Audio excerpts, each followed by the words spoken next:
व्याख्यामुद्रां करसरसिजैः पुस्तकं शङ्खचक्रे बिभ्रद्भिन्नस्फटिकरुचिरे पुण्डरीके निषण्णः अम्लानश्रीरमृतविशदैरंशभिप्लावयन्मामाविर्भूयादनकमहिमा मानसे वागधीशः नमस्ते प्राणेश प्रणति विभवायामनिमगाः नमस्वामिन् रामप्रियतमनमन् गुरुगुण नमस्तुभ्यं भीमप्रबलतमकृष्णेष्ट भगवन् नमः श्रीमन्मध्वप्रदिश सुदृशन्नो जय जय श्रीगुरुभ्यो नारायणं सुरगुरुं जगदेकनाथं भक्तप्रियं सकललोकनमस्कृतं च त्रैगुण्यवर्जितमजं विभुमाद्यमीशं वन्दे पवग्नम् अमरासुरसिद्धवन्द्यं नारायणं नमस्कृत्य नरं चैव नरोत्तमं देवीं सरस्वतीं व्यासं ततो जयमुदीरये. ವೇದವ್ಯಾಸರ ಮಹಾಭಾರತದ ಚಿಂತಕರಿಗೆ ವಂದನೆಗಳು. ಶಾಂತಿ ಪರ್ವದ 227ನೆಯ ಪ್ರವಚನ. ಧರ್ಮರಾಜ ಬಹಳ ಚಂದವಾದ ಪ್ರಶ್ನೆ ಕೇಳಿದ್ದಾನೆ. ತಾನು ಯಾರ ಜೊತೆಯಲ್ಲಿ ಇರಬೇಕು, ಒಳ್ಳೆಯವರು ಹೇಗಿರುತ್ತಾರೆ ಅಂದರೆ ರಾಜರು ಯಾರನ್ನೆಲ್ಲ ಸಂಧಿಗೆ ಒಳಪಡಿಸಿಕೊಂಡಿರಬೇಕು ಎನ್ನುವ ನೆಲೆಯಲ್ಲಿ ಯಾರನ್ನು ದೂರ ಇಡಬೇಕು, ಎಂಥವರು ಇರುತ್ತಾರೆ, ಧರ್ಮದ ಮೇಲೆ ಬಹಳಷ್ಟು ನಂಬಿಕೆ ಇರುವವರು ಹೇಗಿರುತ್ತಾರೆ, ಅಂತಹ ಒಳ್ಳೆಯವರ ಸಜ್ಜನರ ಗುಣಲಕ್ಷಣಗಳ ಬಗ್ಗೆ ಒಂದು ವಿಶೇಷವಾದ ಪ್ರಶ್ನೆಯನ್ನು ಕೇಳಿದ್ದಾನೆ. ಭೀಷ್ಮರು ವಿಸ್ತಾರವಾಗಿ ಶುದ್ಧಾತ್ಮರನ್ನು ತಿಳಿಸಿಕೊಡ್ತಾ ಇದ್ದಾನೆ. ಬಹಳ ದೊಡ್ಡ ಸಂಗತಿ ಎಂದರೆ, ನಾವು ಮೊದಲಿಂದಲೇ ಕೇಳಿಕೊಂಡಾಗಿ ಭೀಷ್ಮರ ಒಳಗೆ ನಿಂತು ಕೃಷ್ಣನೇ ಚಿಂತನೆಗಳನ್ನು ಸಾದರಪಡಿಸುವುದು ಎನ್ನುವುದು ಸಹಜವಾಗಿ. ಈ ರೀತಿಯ ಸಂವಾದಗಳು ನಡೆದಿವೆ ಎನ್ನುವುದನ್ನು ವೈಶಂಪಾಯನರು ಸರ್ಪಸತ್ರದಲ್ಲಿ ನೆಲೆಗೊಂಡ ಜನಮೇಜಯ ರಾಜನಿಗೆ ಹೇಳುತ್ತಾ ಇದ್ದಾರೆ. ಹೀಗೊಂದು ನಡೆದಿದೆ ಅನ್ನುವ ನೆಲೆಯಲ್ಲಿ ನೈಮಿಷಾರಣ್ಯದಲ್ಲಿ ಮತ್ತೆ ಸೂತರು, ವೇದವ್ಯಾಸರ ಮಗನಾಗಿ ನಿಂತ ರೋಮಹರ್ಷಣನ ಮಗ ಉಗ್ರಶ್ರವಸ್ ಇದನ್ನು ತಿಳಿಸಿಕೊಡುತ್ತಾ ಇದ್ದಾರೆ ಅನ್ನುವ ಚಿಂತನೆ ಈಗ ನಿಮಗೆ ನನ್ನಿಂದ. ವಾಸ್ತವವಾಗಿ ಮಹಾಭಾರತದ ಕೆಲವು ಎಳೆಗಳು. ಹೀಗಾಗಿ ಇವತ್ತು ಭೀಷ್ಮರು ಹೇಳಿದ ಧರ್ಮರಾಜನಿಗೆ ಒಳ್ಳೆಯವರ ಮತ್ತು ಕೆಟ್ಟವರ, ಯಾರ ಜೊತೆ ಸೇರಬೇಕು ಯಾರ ಜೊತೆ ಇರಬಾರದು ಅನ್ನುವುದರ ಬಗ್ಗೆ ಕೆಲವೊಂದು ಮಾತುಗಳು, ವಾಸ್ತವವಾಗಿ ಮೌಲ್ಯಗಳು ಸ್ವಲ್ಪ ಹತ್ತಿರ ಇರ್ತವೆ. ಬಿಡಿಸಿ ಹೇಳಿದಾಗ 100ರಷ್ಟು ಆಗ್ತದೆ ನೋಡಿ. ಇದೊಂದು ದೃಷ್ಟಿಯಿಂದ ಕೆಟ್ಟವರ ಅಷ್ಟೋತ್ತರ ಶತನಾಮ ಹೇಳಿದಾಗೆ ಒಳ್ಳೆಯವರ ಅಷ್ಟೋತ್ತರ ಶತನಾಮ ಚಿಂತನೆ ನಡೆಸಿಕೊಟ್ಟಾಗೆ ಒಂದು ದೃಷ್ಟಿಯಿಂದ. ಒಬ್ಬನಲ್ಲೇ ಎಲ್ಲ ಇರಬೇಕು ಅಂತಿಲ್ಲ. ಒಳ್ಳೆಯವನಲ್ಲಿ ಒಂದೆರಡು ಕೆಟ್ಟ ಗುಣಗಳು ಇರ್ಬೋದು, ಕೆಟ್ಟವನಲ್ಲಿ ಒಂದೊಳ್ಳೆ 2 ಗುಣಗಳು ಇರ್ಬೋದು. ಅದು ನೀವೇ ನೋಡಿಕೊಳ್ಳಬಹುದಾದ್ದು ವಾಸ್ತವವಾಗಿ. ಹಾಗಾಗಿ ಒಂದೊಂದೇ ಅವರ ಚಿಂತನೆಗಳನ್ನು ಪ್ರಧಾನವಾಗಿ ಶುರು ಮಾಡ್ತಾರೆ ಭೀಷ್ಮರು. ಲುಬ್ಧ ಅಂತ, ಅಲ್ಲಿಂದ ಲೋಭಿಯಿಂದ. ತುಂಬ ಜನ ಹಳೆಯ ಮಂದಿ ನೋಡುವಾಗ ಬಹಳ ಕಂಜೂಸ್ ಆಗಿರುತ್ತಾರೆ, ಇಲ್ಲೇನಲ್ಲ. ಖರ್ಚು ಮಾಡುವಲ್ಲಿ, ಒಟ್ಟು ಮಾಡುವುದರಲ್ಲಿ ಎಲ್ಲವರು ಬಹಳಷ್ಟು ನಿಪುಣರು ಆಗಿರ್ತಾರೆ. ಅಂದರೆ ಲುಬ್ಧನ ಜೊತೆಯಲ್ಲಿ ಹೆಚ್ಚು ಒಡನಾಟ ಬೇಡ ಅನ್ನುವ ನೆಲೆಯಲ್ಲಿ ಭೀಷ್ಮರ ಮಾತು ಮುಂದುವರಿತದೆ ಒಂದು ದೃಷ್ಟಿಯಿಂದ. ಲುಬ್ಧ ಕ್ರೂರ ತ್ಯಕ್ತ ಧರ್ಮ ನಿಕೃತಿ ಶಠಯೇವಚ. ನೋಡಿ, ಒಂದೊಂದು ಗೆರೆಯಲ್ಲಿ 5 ಜನರು ಸಿಗ್ತಾರೆ ನಮಗೆ. ಶಠ ಅತ್ಯಂತ ಕೆಟ್ಟವ, ಧೂರ್ತ. ಟಂ ಕರೋತಿ ಅಂತ ಅಂದರೆ ಇದೆಂಥದ್ದು ಮಾರ್ರೆ ಮಂತ್ರ. ಶಮ್ ಅಂದರೆ ಸುಖ ಅಲ್ವಾ, ಶಂ ಸುಖಂಚ ಪ್ರಕೀರ್ತಿ. ಅದನ್ನು ಟಮ್ ಅಂದರೆ ಶೂನ್ಯ ಮಾಡುವವನು ಅಂತ, ಇನ್ನೊಬ್ಬರ ಸುಖವನ್ನು 0 ಮಾಡುವವ. ಚೆನ್ನಾಗಿದೆ ನೋಡಿ, ಅವನು ಶಠ. ಶಠೇ ಶಾಠ್ಯಂ ಸಮಾಸೀತ ಅಂತ ನೀತಿಯ ಶಾಸ್ತ್ರದಲ್ಲಿ ಒಂದು ಮಾತು. ಮೋಸಗಾರನಿಗೆ ಮೋಸವೇ ಮಾಡಬೇಕು, ಟಕ್ಕನಾಗಿ ಇರಬೇಕು ಅಂತ. ಸುಖ 0 ಮಾಡುವನಿ ಅವನ ಸುಖವನ್ನು 0 ಮಾಡಬೇಕು. ಕೆಲವೆಲ್ಲ ಮಕ್ಕಳು ಕೆಲವು ತಂದೆ ತಾಯಿಗಳಿಗೆ ಫಿಟ್ಟಿಂಗ್ ಇಡುವುದುಂಟು. ನೀನು ಹಾಗೆ ಮಾಡಿದ್ದನ್ನು ನಾನು ಹೀಗೆ ಮಾಡ್ತೇನೆ, ನಾವು ಅದಕ್ಕೆ ಹಾಗೆ ಮಾಡೋದಿಲ್ಲ, ಹೀಗೆ ಮಾಡ್ತೇವೆ ಅಂತ ನಾವೇ ಶುರು ಮಾಡಬೇಕಾಗ್ತದೆ. ಆ ನಮೂನೆ ಅದಕ್ಕೆ ಶಠ ಅಂತಾರೆ. ಶಠೇ ಶಾಠ್ಯಂ ಅಂತಾರೆ ಪ್ರಯೋಗ. ಮುಳ್ಳನ್ನು ಮುಳ್ಳಿನಿಂದಲೇ ತೆಗಿಬೇಕು ಅಂತ ಹೇಳಿದ ಹಾಗೆ. ಅಂದರೆ ಲುಬ್ಧಃ ಮತ್ತು ಕ್ರೂರಃ, ಉಗ್ರನೇ ಇರ್ತಾನೆ, ಬಹಳ ಜೋರಿ ಇರ್ತಾನೆ. ತೆಕ್ತ ಧರ್ಮ, ಧರ್ಮ ಬಿಟ್ಟಿದ್ದಾನೆ, ಒಳ್ಳೆಯದು ಕೆಲಸ ಮಾಡುವುದಿಲ್ಲ, ಕೆಟ್ಟದ್ದನ್ನು ಮಾಡ್ತಾನೆ ಎನ್ನುವ ಮುಖ್ಯ ಅಲ್ಲ, ಒಳ್ಳೇದು ಮಾಡುವುದಿಲ್ಲ ಎನ್ನುವುದೇ ದೊಡ್ಡ ದೋಷ. ಒಂದು ದೃಷ್ಟಿಯಿಂದ ನಾನೇನು ಹಾಳು ಮಾಡಿದೆ ಅಂತಾನೆ, ಒಳ್ಳೇದು ಮಾಡಲಿಲ್ಲಲ್ಲ ಅದೇ ಹಾಳು. ಅವರವರಿಗೆ ಹೇಳಿದ ಧರ್ಮವನ್ನು ಅವರು ಚೆನ್ನಾಗಿ ನಡೆಸಿಕೊಟ್ಟರೆ ಅವರು ಒಳ್ಳೆಯವರು ಅಂತ ಅರ್ಥ. ನಿಕೃತಿ ಹಿ ಮೋಸಗಾರ, ಅದನ್ನೊಂದು ನಿಕೃತ್ಯ ನಿಕೃತಿ ಮನ್ಯ ಅದು ಒಂದುಂಟು. ಇತಿ ಪೈಂಗಿ ಶ್ರುತಿ ಅಂತ ಭೀಮಸೇನನೇ ಜೋರಾಗಿ ಹೇಳಿದ್ದ ಧರ್ಮರಾಜನಿಗೆ, ಮೋಸ ಮಾಡಿದ್ದಲ್ಲ ಅವರು ನಮಗೆ, ನಾವು ಮೋಸ ಮಾಡಬೇಕು ಅಂತ ಹೇಳುತ್ತಾನೆ. ಅವರು ಎಲ್ಲಿಯಾದರೂ ಸೋತ್ರೆ ಹೋಗುವುದೇನು ಅಂತ ಇತ್ತ ನಮಗೆ ಪಾಳ್ಯದಲ್ಲಿ, ಅವರು ಮೋಸವನ್ನು ಮಾಡಿ ಆಡಿ ನಮ್ಮನ್ನು ಸೋಲಿಸಿದ್ದಲ್ಲ, ನಾವು ಈಗ ಹೇಳಿಬಿಡುವ ಎಂತ ಅಂತ. 12 ವರ್ಷ ಆಯಿತು, ಎಲ್ಲಿ 12 ತಿಂಗಳಾಯ್ತಲ್ಲ, ತಿಂಗಳು ವರ್ಷ ಅಂದರೆ ಸೇಮ್ ಅಲ್ವಾ, ಶಾಸ್ತ್ರದಲ್ಲಿ ಹಾಗೆ ಉಂಟಲ್ಲ ಕತೆ, ಹೋಮಾವನ ಪದ್ಧತಿಯಲ್ಲಿ ಅಂತ ಹೇಳಿರ್ತಾನೆ. ಬೇಡ ಮಾರಾಯ ಅಂತ ಧರ್ಮರಾಜ 12 ವರ್ಷವನ್ನು ಗಮ್ಮತ್ತಲ್ಲಿ ಕಳೆದೆ ಬಂದದ್ದು ಬಿಡಿ. ನಿಕೃತಿ ಅಂದರೆ ಹಾಗೆ ನೀಚಕೃತಿ ಅಂತ ಅರ್ಥ, ಸರಿ ಇಲ್ಲ ಕೆಲಸವನದ್ದು ಅಂತ. ಇಂಥವನು ಒಬ್ಬ. ಮತ್ತು ಕ್ಷುದ್ರ ಪಾಪ ಸಮಾಚಾರ ಸರ್ವಶಂಕಿ ತಥಾ ಅಲಸಃ, ನಮಗೆ ಒಂದು ಅಲಸ ಅಂದರೆ ನಮಗೆ ಗೊತ್ತುಂಟು, ಸೋಮಾರಿ ಅಂತ. ಅವನಿಗೆ ಯಾವುದೂ ಸ್ವಾರಸ್ಯಪೂರ್ಣವಾಗಿಲ್ಲ. ಅಲಂ ಸಹ, ಸಹ ಅಂದರೆ ಅವನಿಗೆ ಅಲಂ ಅಂದರೆ ಎಲ್ಲ ಸಾಕು ಅಂತಲೇ, ಯಾವುದು ಬೇಕು ಅಂತ ಪ್ರವೃತ್ತಿಯೇ ಇಲ್ಲ. ಇದೆಲ್ಲ ಶಬ್ದಗಳೆಲ್ಲ ಅರ್ಥ ಹುಡುಕುವುದುಂಟಲ್ಲ, ಒಂದು ಬಾರಿ ಖುಷಿ ಇರ್ತದೆ ಕೆಲವೊಮ್ಮೆ. ಲಸತೆ ಅಂದರೆ ಶೋಭತೆ ಅಂತ ಅರ್ಥ, ಲಸ. ಅಲಸ ಅಂದರೆ ಅವನು ಒಳ್ಳೆಯವನೇ ಅಲ್ಲ ಅಂತ, ಶೋಭವೇ ಇಲ್ಲ ಅವನಲ್ಲಿ, ಚೆಲುವೇ ಇಲ್ಲ. ಲಾಸ್ಯ ನಿಮಗೆ ಗೊತ್ತುಂಟು, ಅದು ಲಸ ಶಬ್ದದಿಂದ ಬಂದು, ಲಸತಿ ಅಂತ, ಹೊಳೆಯುತ್ತದೆ, ಶೋಭಿಸುತ್ತದೆ, ಕಂಗೊಳಿಸುತ್ತದೆ ಎಲ್ಲ ಅರ್ಥದ್ದು. ಅಲಸ ಅಂದರೆ ಅವನಲ್ಲಿ ಯಾವುದೇ ರೀತಿಯಾದ ರಸವೇ ಇಲ್ಲ, ಎಂತ ಮಾಡಿದ್ದು ಡ್ರೈ ಮುಸುಂಡೆ ಎಲ್ಲ ನೋಡ್ಲಿಕ್ಕೆ ಹೋದರೆ ನೋಡಿ. ಇಲ್ಲ ಎನ್ನುವುದು ರಲೆಯವರ ಭೇದ ಅಲ್ವಾ, ಆದ್ದರಿಂದ ಅದು ರಸ ಅಂತಲೂ ಅರ್ಥ. ಅರಸ ಅಂದರೆ ಅರಸ, ಅದು ಕನ್ನಡದ ಅರಸ ಅಲ್ಲ ರೀ, ಕನ್ನಡದಲ್ಲಿ ಅರಸ ಅಂದರೆ ದೊಡ್ಡ ದೊರೆ ಅಂತ ಅರ್ಥ. ಅದನ್ನು ಸಂಸ್ಕೃತದಲ್ಲಿ ನೋಡಿದರೆ ಆ ರಸ ಅಂತ, ಅವನಲ್ಲಿ ಸ್ವಾರಸ್ಯ ಇಲ್ಲ ಅಂತ, ರಸವೇ ಇಲ್ಲ, ಟೇಸ್ಟೇ ಇಲ್ಲ. ಯಾವತ್ತು ನೋಡಿದರೂ ಗಂಭೀರ ಮುಸುಂಡು, ಅದು ಸರಿ ಇಲ್ಲದ್ದು, ಪಸೆ ಇಲ್ಲದ್ದು, ಗಂಟು ಮುಖ, ಸ್ಟ್ರೈಟ್ ಇಲ್ಲ, ಎಲ್ಲ ಕಡೆಯಲ್ಲಿ ಗಂಟು ಪ್ರಯೋಜನ ಇಲ್ಲ ಅಂತ, ಅದನ್ನು ಅಲಸ, ಸೋಮಾರಿ. ಮತ್ತು ಕ್ಷುದ್ರ, ಅತ್ಯಂತ ಹೇಸಿಗೆಯವ. ಜೊತೆಯಲ್ಲಿ ಪಾಪ ಸಮಾಚಾರ, ಕೆಟ್ಟದ್ದು ಮಾಡುವವ.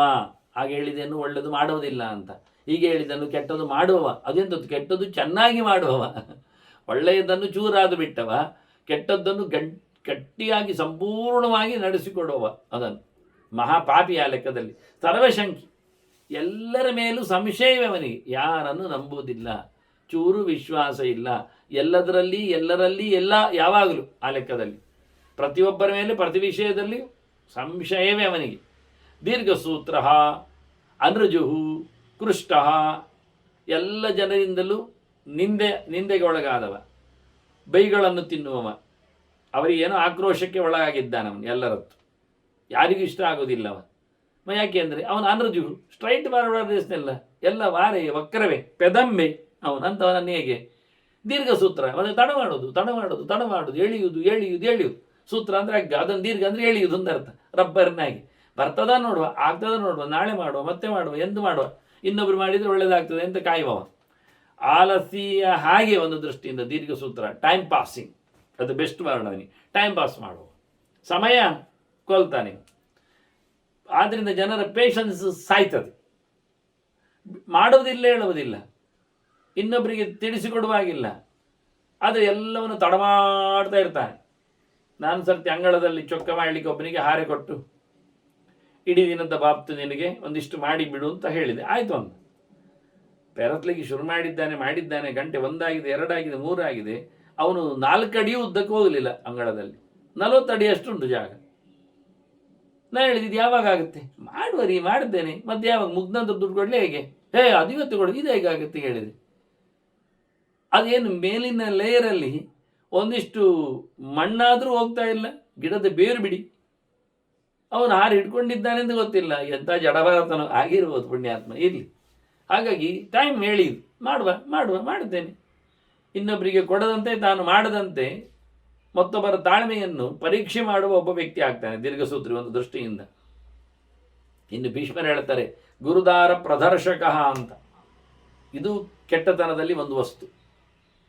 ದೊಡ್ಡವರ ಹೆಂಡತಿಯರ ಮೇಲೆ ಇವನಿಗೆ ಕಣ್ಣು ಮತ್ತೆ ಹಾಳು ಮಾಡುವ ವಿಧಾಯ, ಇದು ಅತ್ಯಂತ ನೀಚ ಪ್ರವೃತ್ತಿ. ಮತ್ತೊಬ್ಬರ ಹೆಂಗಸರನ್ನು ಹೆಂಡಂದಿರನ್ನು ಬಲಾತ್ಕಾರ ಮಾಡಿ ಕೆಡಿಸುವವ ಅಂತ ಇಂಥವನನ್ನು ಖಂಡಿತವಾಗಿಯೂ ರಾಜನು ಒಪ್ಪಿಕೊಳ್ಳಿಕ್ಕೆ ಆಗುವುದಿಲ್ಲ ಎನ್ನೋ ನೆಲೆಯಲ್ಲಿ ವ್ಯಸನೆ ಯಹ ಪರಿತ್ಯಾಗಿ ಇನ್ನೊಬ್ಬ ಇದ್ದಾನೆ, ಕಷ್ಟ ಬಂದಾಗ ಕೈ ಕೊಡುವವ. ನಮಗೆ ಬೇಕಾದ್ದೇ ಕಷ್ಟ ಕಾಲದಲ್ಲಿ ಎಲ್ಲಿಯಾದರೂ ನಮಗೆ ಇರಲು ಸರಿಯಾಗಿ ಆಗದೆ ಹೋದರೆ, ಸಹಜವಾಗಿ ಸುಖವಾಗಿ ಬದುಕಲು ಆಗದೇ ಇದ್ದಾಗ ಅಸನ, ಇರುವುದು ಅಸನ ಅಂದರೆ ಇರುವುದು ಅಂತ, ಅಸಭುವಿ. ವ್ಯಸನ ಅಂದರೆ ಸರಿಯಾಗಿಲ್ಲ ಅಂತ, ಏನೋ ತೊಂದರೆ ಆಗಿದೆ ಅಂತ ಅರ್ಥ, ಕಷ್ಟ ಬಿದ್ದಿದೆ ಅಂತ. ಅಂಥ ಸಮಯದಲ್ಲೇ ಕೈ ಕೊಡೋದಿವ, ಬರುವುದಿಲ್ಲ. ಗೊತ್ತಾಗಿರ್ತದೆ ಅವನಿಗೆ ಏನೋ ಕಷ್ಟ ಆಗಿದೆ ಅಂತ, ಅದಕ್ಕೆ ಕರೀತಾರೆ ಅಂತ. ಆಗಲೇ ಇವನು ಸಹಜವಾಗಿ ಅವರನ್ನು ಬಿಟ್ಟು ನಿಮ್ಮ ಹತ್ರ ನಾವು ಮಾತುಕತೆ ಇಲ್ಲ ಅಂತೇಳಿ ಕೋಪತಾಪ ಅಂತೇಳಿ ಹೋಗಿಬಿಡುತ್ತಾನೆ. ಇಂಥವರನ್ನು ನಮಗೆ ಬದುಕಲಿಕ್ಕಾಗತ್ತೆ, ಪ್ರಯೋಜನ ಇಲ್ಲ ಅಂತ. ನಿಜವಾಗಿ ದುಃಖದಲ್ಲಿ ಕಷ್ಟಕಾಲದಲ್ಲಿ ಬಂದು ಒದಗುವನೇ ಮಿತ್ರ. ವಾಸ್ತವವಾಗಿ ಗಮ್ಮತ್ ಕಾಲದಲ್ಲಿ ಒಟ್ಟು ಸೇರುವುದು ದೊಡ್ಡ ಸಂಗತಿ ಅಲ್ಲ, ಆಗ ಒಂದೇ ಬರ್ತಾರೆ ತಿನ್ನಲಿಕ್ಕೆ, ಕುಡಿಲಿಕ್ಕೆ, ತಿರುಗಲಿಕ್ಕೆ. ಹೀಗಾಗಿ ವ್ಯಸನೇ ಯಹ ಪರಿತ್ಯಾಗಿ ದುರಾತ್ಮ ನಿರಭದ್ರಭ, ನಾಚಿಕೆ ಬಿಟ್ಟವ ಅಂತ ಹೇಳ್ತಾರೆ ನೋಡಿ. ಎಂತ ಮಾಡುವುದರಲ್ಲಿಯೂ ನಾಚಿಕೆ ಇಲ್ಲ ಅವನಿಗೆ. ಅಂಥವರನ್ನು ಕಟ್ಟಿಕೊಂಡ್ರೆ ಮರ್ಯಾದೆ ಹೋಗ್ತದೆ. ದುರಾತ್ಮ, ಅವನ ಸ್ವಭಾವವೇ ಒಳ್ಳೆದಿಲ್ಲ ಅಂತಾರೆ. ಆತ್ಮ ಅಂದರೆ ಮನಸ್ಸು, ಹೌದು, ಮನಸ್ಸು ಬೇರೆ ಕಡೆಗೆ ಶಬ್ದದಲ್ಲಿ ಭೀಷ್ಮರು ಉಲ್ಲೇಖ ಮಾಡೋದ್ರಿಂದ ಇವ ಕೆಟ್ಟ ಜೀವಿ, ಸ್ವಭಾವತಃ ಕೆಟ್ಟವ ಎನ್ನುವ ಲೆಕ್ಕದಲ್ಲಿ ದುರಾತ್ಮ. ಸರ್ವತಃ ಪಾಪದರ್ಶಿ ಚ, ಎಲ್ಲ ರೀತಿಯಿಂದಲೂ ತಪ್ಪನ್ನೇ ನೋಡುವವ, ತಪ್ಪನ್ನೇ ನಡೆಸುವವ. ತಪ್ಪೇ ಇವನಿಗೆ ಕಾಣುವುದು, ತಪ್ಪೇ ಮಾಡಿದವ ಪಾಪದರ್ಶಿ. ಕೆಟ್ಟದ್ದನ್ನು ಮಾಡಲಿಕ್ಕೆ ಏನು ಆಗ್ತದೆ ಒಳ್ಳೆಯದರಲ್ಲಿಯೂ ಅದನ್ನು ನಡೆಸಿಕೊಡ್ತಾನೆ. ನಾಸ್ತಿಕ, ಮತ್ತು ಒಪ್ಪುವುದಿಲ್ಲ ಧರ್ಮ, ದೇವರು, ಲಾಭ, ಪುಣ್ಯ, ಶಾಸ್ತ್ರ, ಗುರು, ವಚನ ಇವೆಲ್ಲ ಏನಿಲ್ಲ. ನಾಸ್ತಿಕ. ಹಾಗಾಗಿ ವೇದ ನಿಂದಕ, ಶಾಸ್ತ್ರವನ್ನೇ ಬೈತಾನೆ, ಪ್ರಮಾಣವನ್ನೇ ಅಲ್ಲಗಳಿತಾನೆ. ಇಂಥವ್ರ ಜೊತೆ ವ್ಯವಹಾರ ಹೇಗೆ ಮಾಡಲಿಕ್ಕೆ ಆಗ್ತದೆ ಒಂದು ದೃಷ್ಟಿಯಿಂದ? ಸಂಪರ್ಕೀರ್ಣ ಇಂದ್ರಿಯ ಲೋಕೆ, ಲೋಕದ ವಿಷಯದಲ್ಲಿ ಇವಿನ ಇಂದ್ರಿಯಗಳು ಸರಿಯಾಗಿ ಕೆಲಸ ಮಾಡುವುದಿಲ್ಲ, ದುರವಸ್ಥೆ. ಬೇಕಾಬಿಟ್ಟಿಯಾಗಿ ಕಣ್ಣು, ಕಿವಿ, ಕಾಲು, ಕೈ ಎಲ್ಲ ಅಂದರೆ ಒಂದು ದೃಷ್ಟಿಯಿಂದ ಯಾವುದೇ ಇಂದ್ರಿಯಗಳ ಜಯ ಇಲ್ಲ. ಕಂಡದ್ದನ್ನು ಮುಟ್ಟುವುದು, ಕೇಳಿದ್ದನ್ನು ಹೇಳುವುದು, ನೋಡಬಾರದನ್ನು ಪರಿಕಿಸುವುದು, ಇಂಥದ್ದೆಲ್ಲ. ಒಟ್ಟಾರೆ ಇಂದ್ರಿಯಗಳಲ್ಲಿ ಯಾವುದೇ ರೀತಿಯಾದ ಲೌಕಿಕ ವ್ಯವಹಾರಗಳಲ್ಲಿ, ಚಿಂತನೆಯಲ್ಲಿ ಅವನಲ್ಲಿ ಕಂಟ್ರೋಲ್ ಇಲ್ಲದ ಕತೆ ಅವನದ್ದು. ಲೂಸ್ಡ್ ಒಂದು ದೃಷ್ಟಿಯಿಂದ ಇಂದ್ರಿಯಗಳ. ಕಾಮನಿರತಶ್ಚರೇತ್, ಮತ್ತು ಸ್ವೇಚ್ಛೆ, ಇಷ್ಟ ಬಂದಾಗಿ ಮಾಡು. ಶಾಸ್ತ್ರ, ಲೋಕ, ಸಮಾಜ, ಮಿತ್ರ, ವ್ಯವಸ್ಥೆ ಇದರ ಬಗ್ಗೆ ಅವನಿಗೆ ತಲೆ ಕೆಡಿಸುವುದಿಲ್ಲ. ನನಗೆ ಹೀಗೆ ಖಂಡಿತು ಮಾಡಿದೆ ಅಂತ. ಈ ರೀತಿಯಾಗಿ ಸ್ವೇಚ್ಛಾಚಾರವು, ಸ್ವಚ್ಛಂದ ಪ್ರವೃತ್ತಿಯು ಬಹಳಷ್ಟು ತಪ್ಪು ಒಂದು ದೃಷ್ಟಿಯಿಂದ. ಇರಬೇಕಂದಾಗ ಪ್ರಾಣಿಗಳಂತೆ ಯಾರಿಗೋ ಉಪಟಳಾಗುವಂತೆಲ್ಲ ಬದುಕಲಿಕ್ಕೆ ಹೋಗಬಾರ್ದು. ಅಸಭ್ಯ, ಲೋಕ ವಿದ್ದಿಷ್ಟ, ಒಂದು ಸಭಾ ಮರ್ಯಾದೆ ಇಲ್ಲ, ಹೇಗಿರಬೇಕು ಅಂತ ಇಲ್ಲ, ಕಾಡು ಮನುಷ್ಯರಂತೆ. ಅದೂ ಅಲ್ಲ, ಕೆಲವೊಮ್ಮೆ ಇನ್ನಷ್ಟು ಹೇಸಿಗೆ ಪ್ರವೃತ್ತಿ, ಅಂದರೆ ಜನರ ಮೇಲೆ ಅವನಿಗೆ ಒಂದು ರೀತಿಯ ಇನ್ಸಲ್ಟ್ ಮಾಡುವ ಹಾಗೆ, ಅವರನ್ನು ಸಣ್ಣದಾಗಿ ನೋಡಿಕೊಳ್ಳುವ ಕತೆ. ಲೋಕ ವಿದ್ದಿಷ್ಟ, ಎಲ್ಲ ಜನರಿಂದ ಬೈಗಳು ತಿಂದವ, ಜನರ ದ್ವೇಷಿ ಒಂದು ದೃಷ್ಟಿಯಿಂದ, ಜನಾಂಗ ದ್ವೇಷಿ. ಜನರನ್ನು ನೋಡಿದ್ರೆ ಇವನಿಗಾಗಲಿ, ಜನರಿಗೆ ಇವನು ನೋಡಿದ್ರೆ ಆಗುವುದಿಲ್ಲ ಅಂಥದ್ದು ಒಂದು ಅಂತ ಅನ್ಬಂದು. ಸಮಯೇಚ ಅನವಸ್ಥಿತ, ಒಪ್ಪಂದದಲ್ಲಿ ಇಲ್ಲ ಅವನು, ಒಪ್ಪಂದ ಮುರಿದವ, ನೋ ಅಗ್ರಿಮೆಂಟ್ಸ್. ಮಾತಾಡಿದ್ದಾನೆ, ಹೇಳಿಬಿಟ್ಟಿದ್ದಾನೆ, ಎಲ್ಲ ತಪ್ಪು ಅವನಿಗೆ. ಕಾಲಕ್ಕೆ ಸರಿಯಾಗಿ ಬರುವುದಿಲ್ಲ, ಕೈ ಕೊಡ್ತಾನೆ. ಸರಿ ಇಲ್ಲ, ಇದ್ದಾನೆ ಅಂತ ನಂಬುವಾಗಿಲ್ಲ, ಅನವಸ್ಥತೆ, ಚಿತ್ತ ಸರಿ ಇಲ್ಲ, ಚಿತ್ತ ಭ್ರಮೆಗೊಳಗಾದ ಒಂದು ದೃಷ್ಟಿಯಿಂದ.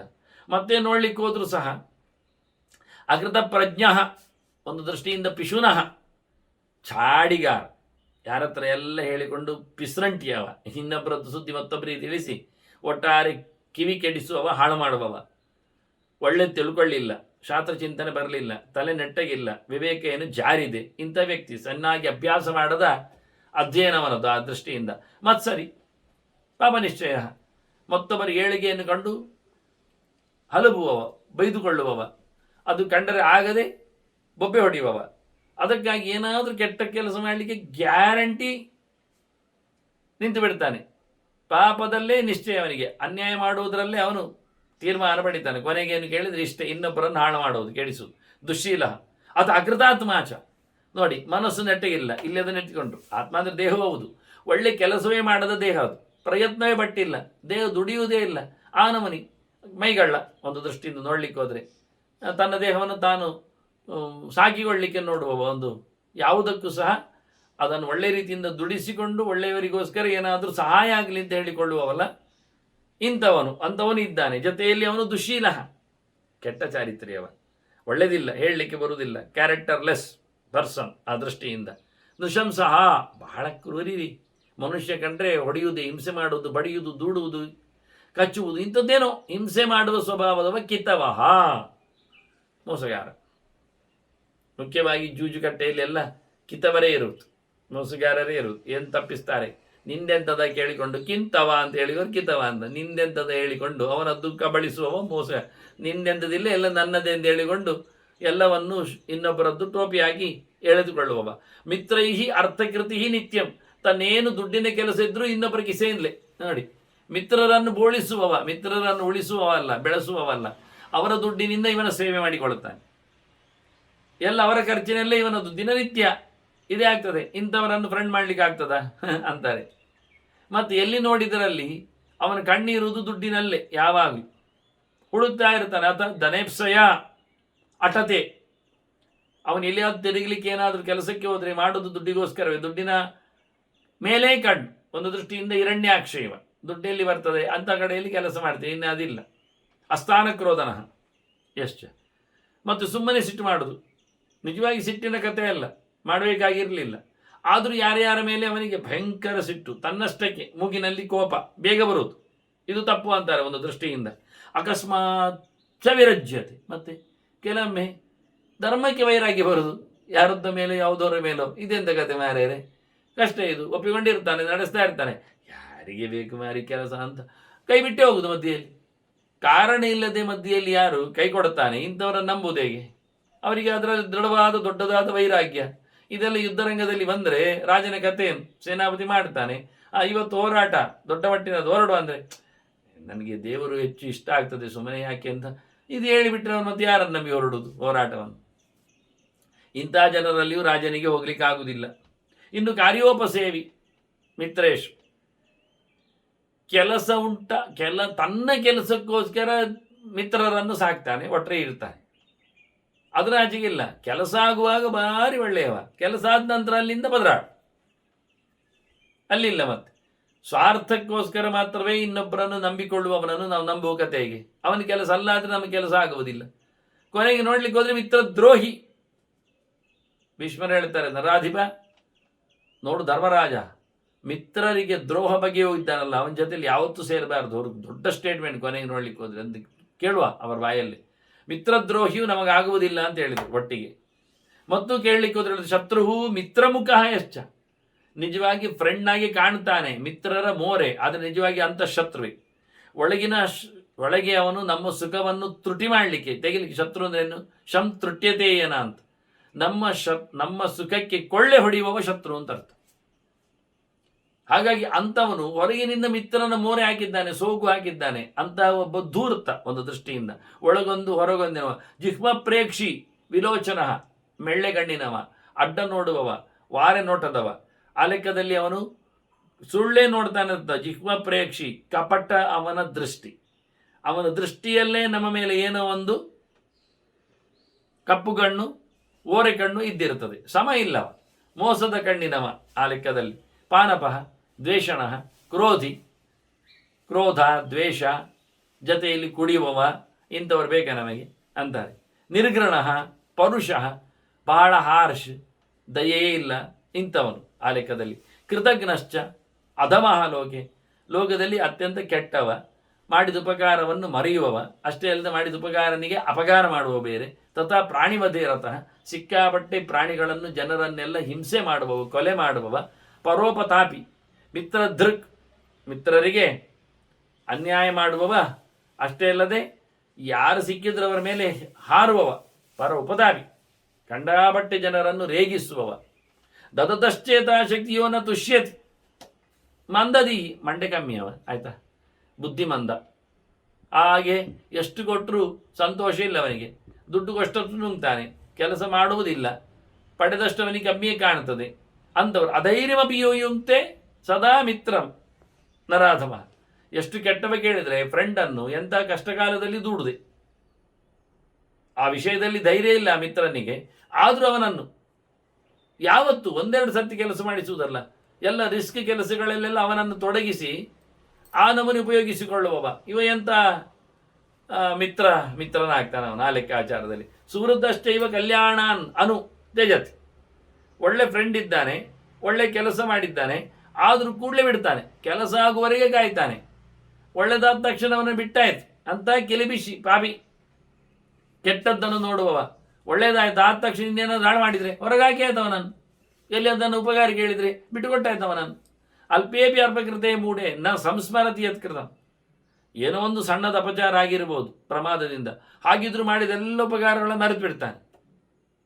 ಏನೋ ಒಳ್ಳೆಯವ, ತುಂಬ ಕೆಲಸ ಮಾಡಿದ್ದಾನೆ, ಆದರೂ ಏನೋ ಒಂದು ಗೊತ್ತಿಲ್ಲದೆ ಆಗಿ ಹೋಗಿದೆ ತಪ್ಪು ಕೆಲಸ, ಅದರಿಂದಾಗಿ ಸರ್ವಸ್ವವನ್ನು ತ್ಯಾಗ ಮಾಡ್ತಾನೆ. ನದುಷ್ಯತಿ ಚ ಕಲ್ಯಾಣಿ. ಒಳ್ಳೆಯದು ಮಾಡಿದರೂ ಅವನಿಗೆ ಇಷ್ಟ ಆಗುವುದಿಲ್ಲ. ಇಂಥವರೆಲ್ಲರನ್ನು ಯಹ ತ್ಯಜೇತ್ ತಾದೃಶಂ ನರಂ ಅಂತಾರೆ ಭೀಷ್ಮರು. ಇವರನ್ನು ಪೂರ್ತಿ ಕಂಡಬಟ್ಟಿ ಬಿಡಲೇಬೇಕು. ಇಷ್ಟೆಲ್ಲ ನಾನು ಹೇಳಿದ್ನಲ್ಲ, 100 ಲಕ್ಷಣ, ಇದರಲ್ಲಿ ಅನೇಕ ಆಯಾಮಗಳು ಇದೆ, ಪ್ರಭೇದಗಳು ಇವೆ, ಉಪಭೇದಗಳು ಇವೆ. ಅವುಗಳನ್ನೆಲ್ಲ ಇಟ್ಟುಕೊಂಡು ಇಂಥವರ ಬಗ್ಗೆ ಹೋಗಬೇಡ, ಇಂಥವ್ರ ಜೊತೆಯಲ್ಲಿ ಸಂಧಾನ ಎಲ್ಲ ಮಾಡಲಿಕ್ಕಿಲ್ಲ, ಇಂಥವ್ರ ಜೊತೆಯಲ್ಲೆಲ್ಲ ಧರ್ಮಕರ್ಮಗಳಿಗೆ ಬರುವುದಲ್ಲ. ಅದರಲ್ಲಿ ಒಂದು ದೊಡ್ಡ ಅತ್ಯಂತ ಹೇಯವಾದ ಒಂದು ವ್ಯಕ್ತಿ ಯಾರು ಅಂತ ಭೀಷ್ಮರು ಕೊನೆಗೊಂದು ಹೇಳ್ತಾರೆ ಈ ಚಿಂತನೆಯ ಕೊನೆಯಲ್ಲಿ. ವಾಸ್ತವವಾಗಿ ತೇಷಾಮಪ್ಯ ಅಧಮಾಹರಾಜನ್ ಕೃತಜ್ಞಾಹ ಮಿತ್ರಘಾತಗಾಹ ಅಂತ. ಯಾರು ಮಾಡಿದ ಉಪಕಾರವನ್ನು ನೆನಪಿಸಿಕೊಳ್ಳುವುದಿಲ್ಲ, ಯಾರು ಮಾಡಿದ ಉಪಕಾರವನ್ನು ಮರೆತಿರ್ತಾರೆ, ಯಾರು ಮಿತ್ರದ್ರೋಹಿಗಳು, ಮಿತ್ರರನ್ನು ಹೊಡೆಯುವವರು, ಅವರಿಗೆ ತೊಂದರೆ ಮಾಡುವವರಿರ್ತಾರೆ, ಅವರನ್ನು ರಾಜ ಖಂಡಿತವಾಗಿ ಬಿಡಬೇಕು. ತೆಕ್ತವ್ಯಾಸ್ತು ದುರಾಚಾರ, ಬಹಳ ಹಾಳಿನವರು ಅಂತ ಅರ್ಥ. ಸರ್ವೇಷಾಮಿತಿ ನಿಶ್ಚಯ, ಎಲ್ಲರಿಗೂ ಬೇಡ, ರಾಜನಿಗೆ ಬೇಡ ಮಾತ್ರ ಅಲ್ಲ, ಯಾರಿಗೂ ಬೇಡ. ಕೃತಜ್ಞ ಯಾರಿಗೂ ಬೇಡ. ಊಟ ಹಾಕಿ ಆ ಮನೆಗೆ ಆ ವ್ಯಕ್ತಿಗೆ ನೋಡಿಕೊಂಡವರಿಗೆ ಯಾವತ್ತು ಬಿಸತ್ತಿ ಹಾಕ್ತಾರೆ, ಹೊರಗಿನಿಂದ ಅಪಚಾರ ನಡೆಸ್ತಾರೆ, ಹೊರಗಿನ ಜನರಲ್ಲಿ ಸೇರಿಕೊಂಡು ಮೆರಿತಾರೆ, ಅಂಥವ್ರು ಯಾವ ಕಾಲದಲ್ಲಿ ಜನರಿಗೆ ಬೇಡ ಅಂತ ಹೇಳ್ತಾರೆ. ಎಂಥ ಚಂದದ ಬುದ್ಧಿ ಮಾತು ನೋಡಿ. ಅನ್ನ ಹಾಕಿದ ಜನರಿಗೆ ಕನ್ನ ಹಾಕ್ತಾರೆ, ಮೆರೆಯಿಸಿದ ಜನರನ್ನೇ ತುಳಿತಾರವರು, ನೋಡಿಕೊಂಡವರನ್ನೇ, ಕೈ ಹಿಡಿದವರನ್ನೇ, ಧನ ಸಹಾಯ ಮಾಡಿದವರನ್ನೇ ಸಮಾಧಿ ಮಾಡಲಿಕ್ಕೆ ಜನರಲ್ಲಿ ನೋಡ್ತಾರೆ.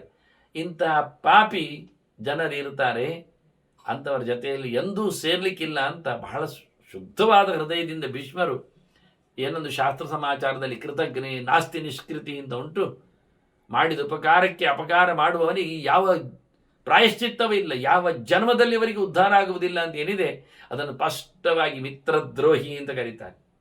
ಬೇಕಾದಾಗ ಚೆನ್ನಾಗಿ ನೋಡಿಕೊಂಡವನ ಮೇಲೆ ಯಾರು ದ್ರೋಹವನ್ನು ಎಸಗುತ್ತಾರೆ, ಅವನ ಹಿಂಸೆಗೆ ಯಾರು ಕಾರಣರಾಗ್ತಾರೆ, ಅವರು ಖಂಡಿತವಾಗಿಯೂ ಬಹಿಷ್ಕೃತ, ಬೇಡವಾದವರು, ಕೆಟ್ಟವರು, ಒಳ್ಳೆಯವರಲ್ಲ, ಒಳ್ಳೆ ಗತಿಯನ್ನು ಪಡೆಯುವವರಲ್ಲ ಅಂತ ಮೊದಲೊಂದಿಷ್ಟು ಒಳ್ಳೆಯವರ ಕಥೆಯನ್ನು ಮಾತಾಡ್ತಾನೆ. ಯಾರಾಗ್ಬೋದು ಆಗ, ಯಾರಿರ್ತಾರೆ? ಕುಲೀನಾಹ, ವಾಕ್ಯ ಸಂಪನ್ನಾಹ, ಜ್ಞಾನ ವಿಜ್ಞಾನ ಕವಿದಾಹ, ದೇವರ ವಿಷಯ, ಲೋಕದರಿವು, ಇವೆಲ್ಲ ವಿಷಯದಲ್ಲಿ ಎಕ್ಸ್ಪರ್ಟ್ ಆದವರು, ಟೋಟಲಿ ಜ್ಞಾನಿಗಳು, ತಿಳಿದವರು ಬೇಕು ನಿನಗೆ. ನೋಡು, ಅವರ ಜೊತೆಯಲ್ಲಿ ಸೇರು.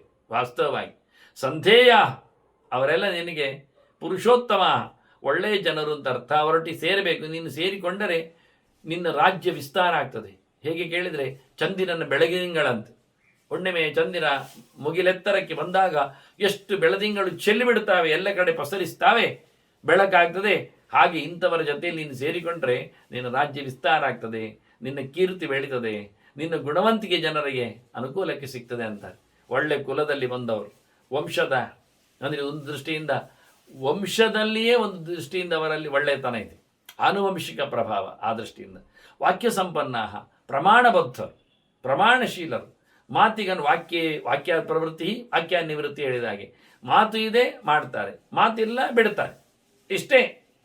ಅದಕ್ಕೇನಿಲ್ಲ, ಅದು ಆಗ್ತದಾ ಇಲ್ಲವ ನೋಡುವ, ಜನರ ಹೇಗೆ ಚರ್ಚೆ ಗಿರ್ಚೆ ಇಲ್ಲ, ನಸರಾಂ ಬೆಬೆ ಮುಗಿದಾಯ್ತು, ಕಳ್ಳು ಕುಡಿಯಬಾರದು, ಹಾಗೆ ಆಯ್ತು. ಯಾಕೆ ಕುಡಿದು ನೋಡ್ತೇನೆ, ನಾನು ಬೀಳಲಿಲ್ಲಲ್ಲ, ಅದು ಯಾವ ಕಳ್ಳು? ವಿಮರ್ಶೆಗೆ ಹೋಗುವುದಿಲ್ಲ. ವಾಕ್ಯ ಇದೆ ಪ್ರವೃತ್ತಿ, ವಾಕ್ಯ ಇಲ್ಲ ನಿವೃತ್ತಿ, ಮಾತು ಇದೆ ಹೇಳಿದ್ದಾರೆ, ಮಾತಿಲ್ಲ ನಡೆಸು. ಯಾಕೆ ನಮಗಿರುವುದೇ ನಮ್ಮಿಂದ ಏನು, ನಾವೊಂದು ಬದುಕಿದ್ದೆ 10-50 ವರ್ಷ, ಒಂದು ಗಟ್ಟಿಮುಟ್ಟಾಗಿ ಅರಿವಿನಿಂದ ತುಂಬಿ, ನಮಗಿಂದ ಎಷ್ಟೋ ಸಾವಿರಾರು ವರ್ಷಗಳನ್ನು ಸವೆಸಿದವರು, ಸಾವಿರಾರು ಹೊತ್ತಗೆಗಳನ್ನು ಪರೀಕ್ಷಿಸಿದವರು, ಸಾವಿರಾರು ಗುರುಗಳನ್ನು ನೋಡಿಕೊಂಡವರು, ಸಾವಿರಾರು ಅನುಭವದ ಮಂಟಪದವರು ಇರುವಾಗ ಅವರು ಹೇಳಿದ್ದನ್ನು ನಾವು ಅವರಷ್ಟು ನೆಲೆಯಲ್ಲಿ ಒಂದೊಮ್ಮೆ ಪರೀಕ್ಷೆಗೆ ಒಳಪಡಿಸಿದರೆ ನಮಗೆ ಅದರ ಸತ್ಯ ದರ್ಶನ ಆದೀತು. ಇಲ್ಲಾದರೆ ಕಣಮುಚ್ಚಿ ಅವರು ಮಾಡಿಕೊಂಡ ಸಾವಿರಾರು ವರ್ಷದ ಅಧ್ಯಯನವನ್ನು ನಿಮಿಷ ಮಾತ್ರದಲ್ಲಿ ಅಳವಡಿಸಿಕೊಳ್ಳಬಹುದಲ್ಲ, ನಾವು ಮತ್ತೆ ಮಾಡಬೇಕಾ? ಕತ್ತರಿಸಲ್ಪಟ್ಟ ಕಾಲುಳ್ಳ ಕಪ್ಪೆಗೆ ಹಾರಲಿಕ್ಕೆ ಬರುವುದಿಲ್ಲ ಹೇಳಲಿಕ್ಕೆ ನಾವು ಕತ್ತರಿಸಿಕೊಂಡೇ ಕಪ್ಪೆಯನ್ನು ನೋಡಬೇಕಾ? ಯಾವನೊಬ್ಬ ಮಾಡಿದ್ದರನ್ನು ಕಾಣಲಿಕ್ಕೆ ಬರುವುದಿಲ್ಲ ನಮಗೆ, ಆಗ್ತದಲ್ಲ?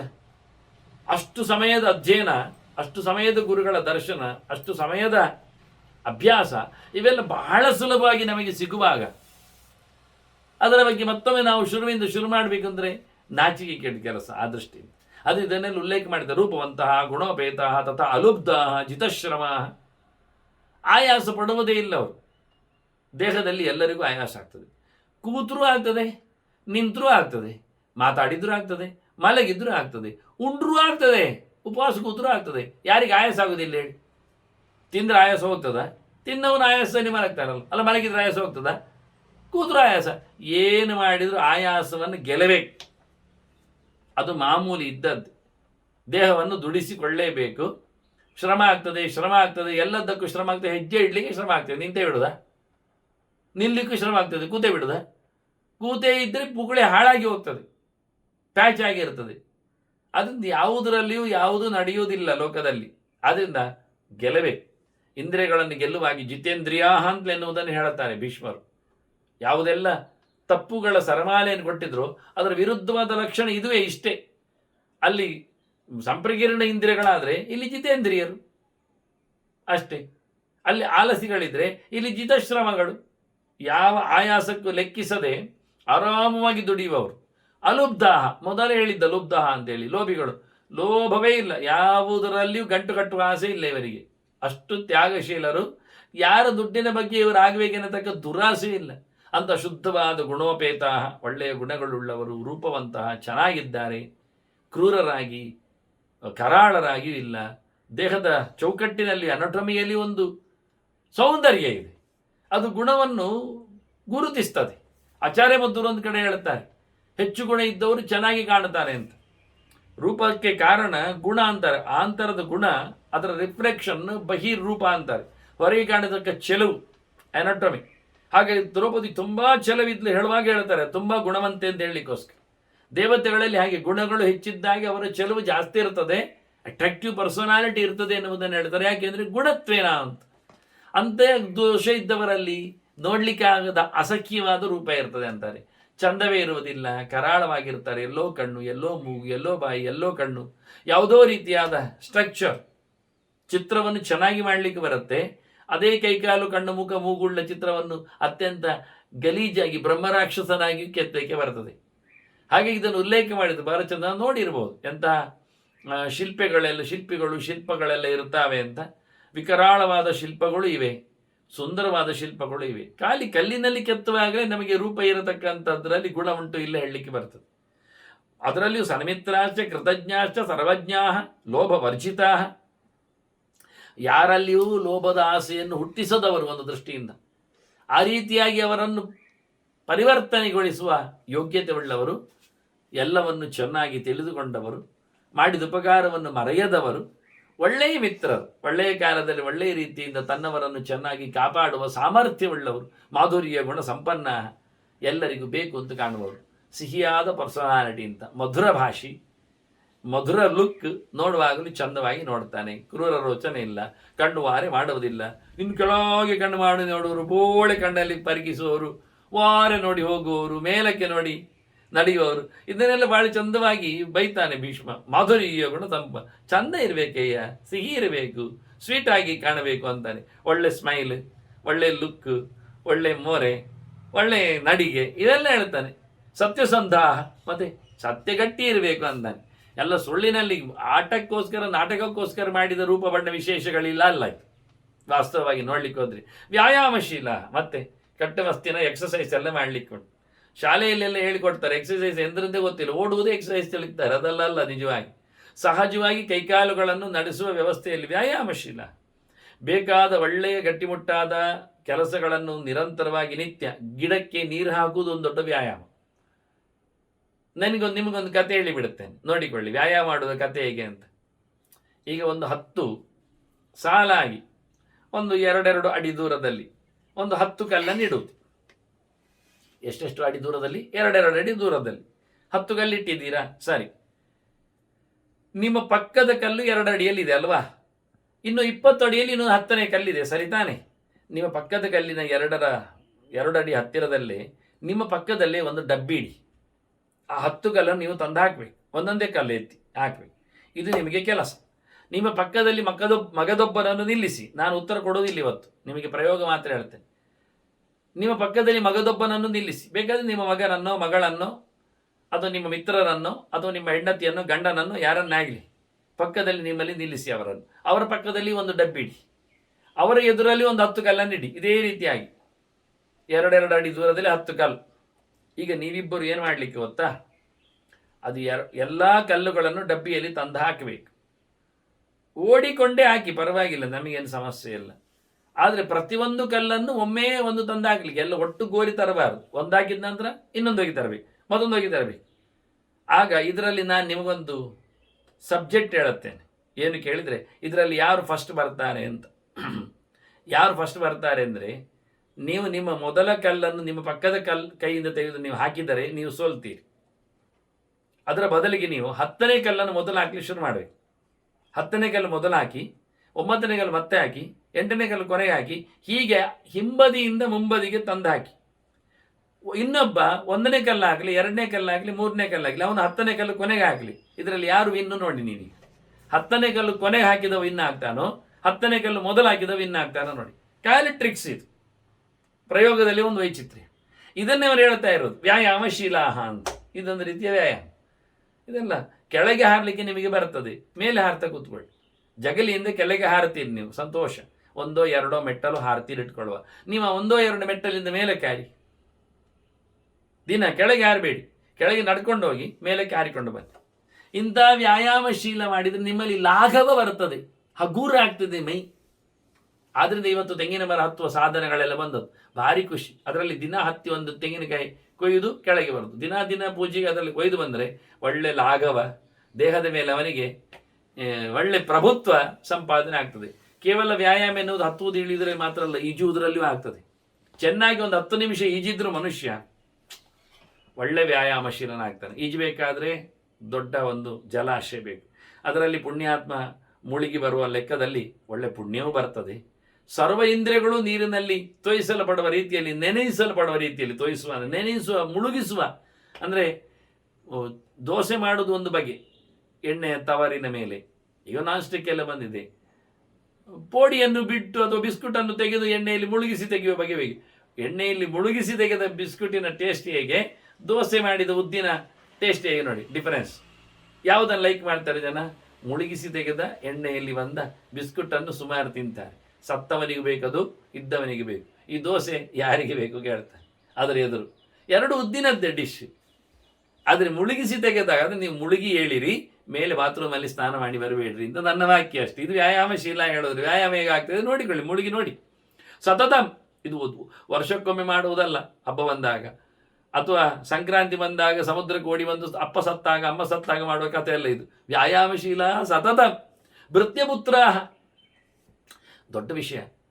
ಮಕ್ಕಳಂತೆ ತನ್ನ ಸೇವಕರನ್ನು ನೋಡಿಕೊಳ್ಳುವವ. ಭೃತ್ಯಾತಿಥಿ ಪುರಸ್ಸರ. ಆಚಾರ್ಯರು ದೊಡ್ಡ ವಾಕ್ಯ. ಊಟ ಮಾಡಬೇಕು ಅಂದಾಗ ಮಾಡಪ್ಪ ಊಟ ಅಂತಾರೆ ಮಧ್ವಾಚಾರ್ಯರು. ಹೇಗೆ ಮಾಡು? ನಿನ್ನ ಕೆಲಸದವರನ್ನು, ಬಂದ ಗೆಸ್ಟ್ಗಳನ್ನು ಮೊದಲು ಊಟ ಮಾಡಿಸಿ ಮತ್ತೆ ಮಾಡುವಂಥರು. ಯಾರು ಮಾಡ್ತಾರೆ ಈಗ? ಕೆಲಸದವರನ್ನು, ಅತಿಥಿಗಳನ್ನು ಮೊದಲು ಊಟ ಮಾಡಿಸಿ. ಅತಿಥಿ ಅಂದರೆ ಹೇಳದೆ ಕೇಳದೆ ಬಂದವ, ಗೊತ್ತಿಲ್ಲ, ಅಪರಿಚಿತ. ಹೇಳಿ ಬಂದವ ಆದರೆ ನಮ್ಮ ಫ್ರೆಂಡ್ ಆಗ್ತದೆ ವಿಷಯ ಅವೆಲ್ಲ. ಅಪರಿಚಿತನಿಗೆ ಮೊದಲು ಊಟ, ಕೆಲಸದವನಿಗೆ ಮೊದಲು ಊಟ, ಮತ್ತೆ ಮನೆಯವನ ಊಟ. ಎಲ್ಲಿ ಉಂಟು ಹೇಳಿ ಈ ಊಟ? ಇದು ಆಚಾರ್ಯರ ಸದಾಚಾರ. ಇಲ್ಲಿ ಹೇಳ್ತಾನೆ ಭೃತ್ಯಪುತ್ರಾಹ ಅಂತ. ಕೆಲಸದವರನ್ನು ಮಕ್ಕಳಂತೆ ನೋಡಿಕೊಳ್ಳುವಷ್ಟು ಆತ್ಮೀಯತೆ, ಅಷ್ಟವರಲ್ಲಿನ ಸಹೃದಯತೆ, ಅಷ್ಟವರಲ್ಲಿನ ಹತ್ತಿರ ನಂಟು ಮಾಡಿಕೊಂಡವನು ಬೇಕು ನಿನಗೆ. ಕುಲೋದ್ವಾಹ. ಒಳ್ಳೆ ಕುಲದಲ್ಲಿ ಬಂದವ, ಕುಲವನ್ನು ಬೆಳಗಿಸುವವ ಬೇಕು, ಮುಳುಗಿಸುವವ ಅಲ್ಲ. ದೋಷೈಹಿ ಪ್ರಮುಕ್ತಾಹ. ಎಲ್ಲ ಕೆಟ್ಟ ಆಚಾರಗಳಿಂದ, ಕೆಟ್ಟ ವಿಚಾರಗಳಿಂದ ದೂರ ಆದವ, ದೋಷ ಇಲ್ಲದವ. ಪ್ರಥಿತಾಹ. ಪ್ರಸಿದ್ಧಿಯನ್ನು ಪಡೆದವ ಲೋಕದಲ್ಲಿ ತೇ ಗ್ರಾಹ್ಯಾಹ ಪಾರ್ಥಿವೈರ್ನರಾಹ, ಅಂಥವರನ್ನು ರಾಜ ಕ್ಯಾಚ್ ಮಾಡಬೇಕು, ಅಂಥವರ ಜೊತೆಯಲ್ಲಿ ಸಂಧಾನ ಮಾಡಬೇಕು, ಅಂಥವರ ಜೊತೆಯಲ್ಲಿ ಒಡನಾಟವನ್ನು ಇಟ್ಟುಕೊಳ್ಳಬೇಕು. ಯಥಾಶಕ್ತಿ ಸಮಾಚಾರಾಹ, ಒಳ್ಳೆ ಒಳ್ಳೆ ಕೆಲಸಗಳನ್ನು ಆದಷ್ಟು ಮಾಡುವವೇ, ಸದಾಚಾರಗಳಲ್ಲಿ ಹೆಚ್ಚು ರತನಾದವ, ಎಲ್ಲ ಆಗದಿದ್ದರೂ ಒಳ್ಳೆಯದನ್ನು ಹೆಚ್ಚಾಗಿ ಮಾಡಿಕೊಳ್ಳುವನನ್ನು ನೋಡು, ಗುರುತಿಸು. ಸಂಪ್ರಮುಷ್ಯಂತಿ ಪ್ರಭು, ಯಾವತ್ತು ನೋಡಿದ್ರು ಸಂತೋಷ ಇರಬೇಕು, ಸಂತೋಷವಾಗಿ ಕೊಡಬೇಕು, ಎಲ್ಲರನ್ನು ಇಷ್ಟಪಡಬೇಕು. ನಾಸ್ತಾನೇ ಕ್ರೋಧವಂತಶ್ಚ, ಸುಮ್ಮನೆ ಕೋಪ ಬರುವುದಾಗಲಿ, ನಜಾಕಸ್ಮಾತ್ ವಿರಾಗಿಣ, ಸುಮ್ಮನೆ ಬಿಟ್ಟೋಗುವುದಾಗಲಿ ಅದೆಲ್ಲ ಮಾಡಬಾರ್ದು. ವೈರಾಗ್ಯ ಎಂತ ವೈರಾಗ್ಯ, ಸುಮ್ಮನೆ ಬರ್ತದೆ ವೈರಾಗ್ಯ ಎಲ್ಲ, ಹಾಗೆಲ್ಲ ಬೇಕಾದ ಹೊತ್ತಿನಲ್ಲಿ ಕೈ ಕೊಡುವಂಥವರೆಲ್ಲ ಇಲ್ಲ, ಅಂಥವ್ರು ಬೇಕು ನಮಗೆ. ವಿರಕ್ತಾಶ್ಚ, ಯಾವಾಗಲೂ ಆಸೆ ಬುರುಕರಾಗಿರಬಾರದು. ನ ದುಷ್ಯಂತಿ ಮನಸಾರೆ ಕೋಪಗೊಳ್ಳುವ ಕಥೆ ಇಲ್ಲ. ಆಯ್ತಾ, ಆ ಹೊತ್ತಿಗೆ ಮಾತಾಡಿದ ಮುಗಿದು, ಅದು ಮನಸ್ಸಿನಲ್ಲಿ ಹೊತ್ತುಕೊಳ್ಳುವುದು, ಅವರ ಮೇಲೆ ಆರೋಪ ಮಾಡುವುದು, ಅವರನ್ನು ತಪ್ಪಾಗಿ ತಿಳ್ಕುವುದು, ಅದೆಲ್ಲ ಇಲ್ಲ. ಅರ್ಥ ಕೋವಿದ, ಧರ್ಮ ಅರ್ಥ ಕಾಮ ಮೋಕ್ಷ ಪುರುಷಾರ್ಥಗಳ ಬಗ್ಗೆ ಒಳ್ಳೆ ಎಕ್ಸ್ಪರ್ಟ್, ವಿಷಯಗಳು ಏನೆನ್ನುವುದು ಚೆನ್ನಾಗಿ ಗೊತ್ತಿರಬೇಕು, ಅದರ ಲಕ್ಷಣಗಳು, ಅದರ ಪರಿಣಾಮಗಳು, ಇದರ ಬಗ್ಗೆ ಎಚ್ಚರವುಳ್ಳವರು ಬೇಕು. ಆತ್ಮಾನಂ ಪೀಡಯಿತ್ವಾಭಿ ಸೂರತ್ ಕಾರ್ಯ ಪರಾಯಣ, ತಮಗೆ ಕಷ್ಟ ಆದರೂ ಗೆಳೆಯರ ಸೇವೆ ಕೆಲಸವನ್ನು ಗಟ್ಟಿಯಾಗಿ ಮಾಡುವ ಸಾಮರ್ಥ್ಯ ಇರುವವರು ಬೇಕು, ಇಷ್ಟಪಡುವವರು ಬೇಕು. ತಮಗೆ ಸೋಲಾದರೂ ಪರವಾಗಿಲ್ಲ ರೀ, ತಾವು ಕಷ್ಟಪಟ್ಟರು ಪರವಾಗಿಲ್ಲ, ಮತ್ತೊಬ್ಬರು ಉದ್ಧಾರ ಆಗಲಿ, ಗೆಳೆಯನ ಕೆಲಸ ಮಾಡಿಕೊಡುವ ಅಂತ. ವಿರಜ್ಯಂತಿನ ಮಿತ್ರೇಭ್ಯ, ಭಾರಿ ಹಚ್ಚಿಕೊಳ್ಳುವವರು ಬೇಡ. ಹೇಗೆ ಅಂದರೆ, ವಾಸೋ ರಕ್ತಮಿಮ ಆವಿಕ, ಕುರಿಯ ಬಟ್ಟೆ ಅಂದರೆ ಉಣ್ಣೆ ಬಟ್ಟೆಯಲ್ಲಿ ಕೆಂಪಿರ್ತದೆ, ಕೆಂಪು ಉಣ್ಣೆ ಬಟ್ಟೆಯಲ್ಲಿ ಬೇಕಾದಷ್ಟು ಅಂಟಿಕೊಳ್ಳುವುದಿಲ್ಲ, ಅದು ಕೆಂಪು ಬೇಕಾದಷ್ಟೇ ಇರ್ತದೆ, ಬೇಡಾದಾಗ ಬಿಟ್ಟುಕೊಳ್ಳುತ್ತದೆ. ಆ ರೀತಿಯಾಗಿ ಉಣ್ಣೆ ಬಟ್ಟೆಗೆ ಅಂಟಿದ ಕೆಂಪು ಬಣ್ಣದಂತೆ ಹೆಚ್ಚು ಅಂಟಿಕೊಳ್ಳುವುದು ಬೇಡ, ಕೆಂಪಲ್ಲ ಕಾಣುವಂತೆಯೂ ಇರಬಾರ್ದು. ಹಾಗೆ ಆ ರೀತಿಯಾಗಿ ಬಹಳ ಚಂದವಾದ ದೃಷ್ಟಾಂತ ರೇಷ್ಮೆ ಬಟ್ಟೆಯ ರೇಷ್ಮೆ ಅಲ್ಲ, ಉಣ್ಣೆ ಬಟ್ಟೆಯ ದೃಷ್ಟಾಂತವನ್ನು ಕೊಡುತ್ತಾರೆ ಒಂದು ದೃಷ್ಟಿಯಿಂದ. ಮತ್ತೆ ನೋಡಿದರೆ ಅವರು ಹೇಳುತ್ತಾರೆ,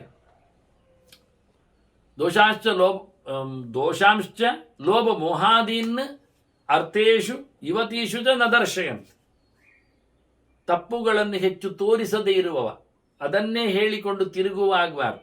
ವಿಷಯಗಳಲ್ಲಿ ಆಗಲಿ ಹೆಂಗಸರಲ್ಲಿ ಆಗಲಿ ಅವರ ತಪ್ಪುಗಳನ್ನು, ಅವರ ದೋಷಗಳನ್ನು, ಅವರ ಅವಲಕ್ಷಣಗಳನ್ನು ಎಲ್ಲ ಹೊರಗೆ ಪ್ರಖ್ಯಾತವಾಗಿ ಹೇಳಿಸಿಕೊಂಡು ತಿರುಗುವುದಲ್ಲ. ಒಂದು ದೃಷ್ಟಿಯಿಂದ ಮತ್ತೊಬ್ಬರ ತಪ್ಪನ್ನು ಹೇಳಿಕೊಂಡು ತಿರುಗುವವ ಅವನು ಹೆಚ್ಚು ಪಾಪಿ ಆಗ್ತಾನೆ. ಇನ್ನೊಬ್ಬರ ಬಗ್ಗೆ ಮಾತಾಡಲಿಕ್ಕೆ ಹೆಚ್ಚು ಹೋಗ್ಲಿಕ್ಕೆ ಆಗಬಾರ್ದು, ತಿದ್ದಿಕೊಳ್ಳಿಕ್ಕೆ ಹೇಳಬೇಕಷ್ಟೇ ಹೊರತು ಅದನ್ನೇ ಕ್ಯಾಶ್ ಮಾಡಿಕೊಳ್ಳುವುದಲ್ಲ. ಯಾವತ್ತು ನೋಡಿ ನಿಂತವರು ಹಾಗೆ ಅಂತ ಹೇಳಿಕೊಂಡು ಯಧಧರ್ಮ ಕೃತನುಷ್ಠಾನ ಶುಚಕಸ್ಯಾಪಿ ತದ್ಭವೇತ್ ಅಂತ ಭಾಗವತ ಧರ್ಮ. ಮಾಡಿದವನ ಪಾಪ ಆಡಿದವನ ಮೇಲೆ ಅಂತ. ಹಾಗಾಗಿ ಹೇಳದೇ ಇರುವುದಲ್ಲ, ಬೇಕಾದಾಗ ಬೇಕಾದಲ್ಲಿ ಬೇಕಾದಷ್ಟು ಹೇಳಿ ಸರಿಗೊಳಿಸಿ ಹೋಗಬೇಕಷ್ಟು ಅದನ್ನು ಜನರಿಗೆ ತಿಳಿಸಿ ಅವನನ್ನು ತಿರಸ್ಕರಿಸುವಂತೆ, ಅದನ್ನೇ ತಾನು ದೊಡ್ಡ ಸಂಗತಿ ಹೇಳಿಕೊಂಡು ಅದೇ ಬೆಳೆಯುವಂತೆ ಮಾಡಲಿಕ್ಕೆ ಹೋಗಬಾರ್ದು, ಅದನ್ನು ಕ್ಯಾಶ್ ಮಾಡಲಿಕ್ಕೆ ಕಾಯಿನ್ ಮಾಡಲಿಕ್ಕೆ ಹೊರಡಬಾರದು. ಇಂಥವರು ಎಲ್ಲ ವಿಷಯದಲ್ಲಿ ಆಗಿರಬೇಕು. ಸುಹೃದಃ ವಿಶ್ವಸ್ತಾಹ, ವಿಶ್ವಾಸವನ್ನು ಮಿತ್ರರಲ್ಲಿ ಮಾಡಿಕೊಂಡವರು ಬೇಕು, ವಿಶ್ವಾಸ ದ್ರೋಹಿಗಳಾಗಬಾರ್ದು. ಬಂಧು ವತ್ಸಲಾಹ, ಬಾಂಧವ್ಯದ ಮೇಲೆ ಪ್ರೀತಿ ಇರಬೇಕವರಿಗೆ. ಜೊತೆಯಲ್ಲಿ ಲೋಷ್ಟ ಕಾಂಚನ ತುಲ್ಯಾರ್ಥ ಸಮಲೋಷ್ಟಾಶ್ಮಕಾಂಚನ, ಕೃಷ್ಣ ಹೇಳಿದಾಗೆ ಬಂಗಾರದ ಮೇಲೂ ಮಣ್ಣಿನ ಮೇಲೂ ಅವರಿಗೆ ಗಮನ ಅಷ್ಟೆ. ಮಣ್ಣು ಅಂತ ತಿರಸ್ಕಾರದ ಹೊತ್ತು, ಬಂಗಾರ ಅಂದರೆ ಕದಿಯೋಸ್ತ ಆಗಬಾರ್ದು.